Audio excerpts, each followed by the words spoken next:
मी माझे शेजारी राहणारे कुटुंब परवा 4 दिवसापूर्वीच मला भेटून आम्ही मानस सरोवरला चाललो आहे म्हणून त्या ठिकाणी गेलेले 4-5-6 दिवसापूर्वी मला लगेच ही बातमी बघितल्यावर मी त्यांच्याशी कॉन्टॅक्ट केला. पण एक दिवस माझा काही कॉन्टॅक्ट त्यांच्याशी झाला नाही.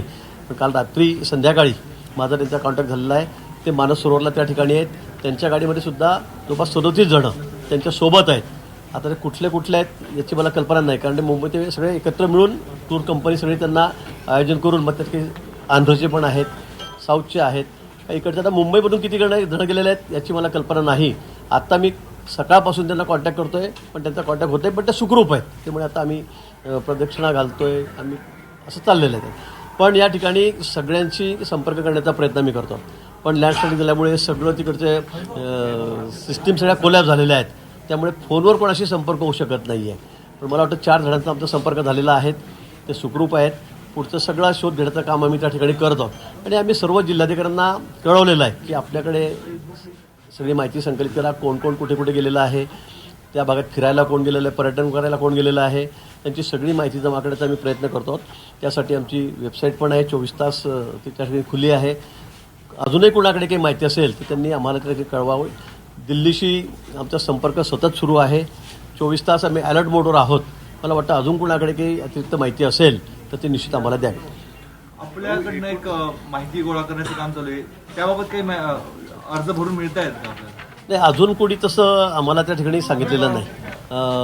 पण आम्हाला 45-45च्या 2 बस आपल्या महाराष्ट्रातल्या टुरिस्ट जे आहेत, पर्यटक आहेत, त्यांच्या त्या ठिकाणी गेल्यात अशी माहिती आमच्याकडे आलेली आहे.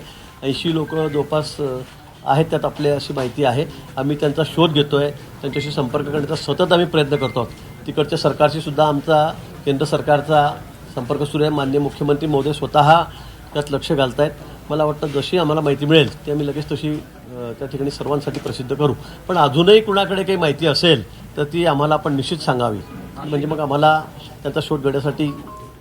आपण जे 80 म्हणतायत, 80 पैकी 4 जणांशी तुमचा संपर्क झालेला आहे, ते किती लोकांच्या सोबत आहे? म्हणजे आता 80 पैकी किती लोक सुरक्षित आहेत, किती तुमच्या संपर्कात आहेत? 4 लोकांशी आमच्या डिपार्टमेंटशी मी आत्ताच बोललो, तर त्यामुळे 4 लोकांचा आमचा संपर्क झालेला आहे. तर मी सांगितलं की आमचे 37 लोक जे आमचे शेजारी आहेत गेलेले, गुजराती परिवार आहे, ते आहेत. एक मुलगा, एक मुलगी आणि त्यांची आई, 3 जण आहेत. तर ते मला भेटूनच गेले होते जायचे 1 दिवस आधी. त्यामुळे ते सुद्धा सुरक्षित आहेत. त्यांच्या बसमध्ये 37 जण. काल रात्रीमध्ये सविस्तर बोलणं झालं. त्यांनी मला व्हिडिओ पण लावला संध्याकाळी की इथे किती छान वातावरण आहे, इथला निसर्ग बघा म्हणून त्यांनी मला व्हिडिओवरच लावला, त्यांनी मला फोन. ते सुद्धा सुरक्षित आहेत.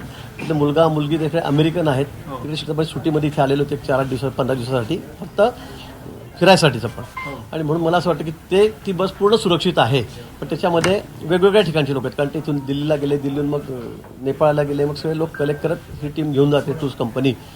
ते सुरक्षित आहेत. पण अजूनपर्यंत आमच्याकडे संपर्क काही फारसा झालेला नाही आहे, ही वस्तुस्थिती आहे. आम्ही प्रयत्न करतो आहोत. तिथल्या सरकारशी, तिथल्या सगळी यंत्रणा आहे, आपत्ती व्यवस्थापन, त्यांच्याशी आम्ही बोलतो आहोत. आपली सेना आहे ती सुद्धा तिथे दाखल झालेली आहे. मला वाटतं केंद्र सरकार आणि राज्य सरकार हे दोन्ही अतिशय अलर्ट मोडवर आहेत. जसंही तपास लागेल, कळेल त्या पद्धतीने आम्ही सर्वांना कळू. पण सर्वांना मदत करण्यासाठी शासकीय पातळीवर आमचे प्रयत्न सुरू आहेत. इथले नाशिक आणि नॉर्थ महाराष्ट्रामधले काही लोक गेलेले आहेत का, किंवा त्यांच्याशी काही संपर्क? अजून अशी माहिती नाही. आम्ही लोकांना विचारतो, सगळ्यांना आम्ही प्रसिद्धी दिलं आहे त्या ठिकाणी, ते आम्हाला कळवा, जिल्हाधिकाऱ्यांना कळवा. आम्ही आमचा नंबर दिला आहे, तो 24 तास आहे त्या ठिकाणी, टोल फ्री. आणि त्याच्यावरून आम्ही सांगितलं की आम्हाला कळवा. कोणी आपल्या आजूबाजूचं गेलं असेल, कोणी आपले नातेवाईक गेले असतील, आपल्या ओळखीचे कोणी गेलं असेल, जसं मला माहीत होतं आणि म्हणून मी लगेच त्यांचा शोध घेतला, पण ते सुखरूप आहेत. तसं कोणी गेलेलं असेल तर त्यांनी आम्हाला तात्काळ या ठिकाणी कळवावं, म्हणजे मग आम्हाला शोध घेण्यासाठी सोपं होईल. MPSCचा जो पेपर फुटला होता तर त्याचं बिंग आता फुटलेलं आहे. एका प्रेम प्रकरणामधनं ही पेपर फुटी झाल्याचं आता निदर्शनास आलं. 6 जणांना अटक झाली आहे.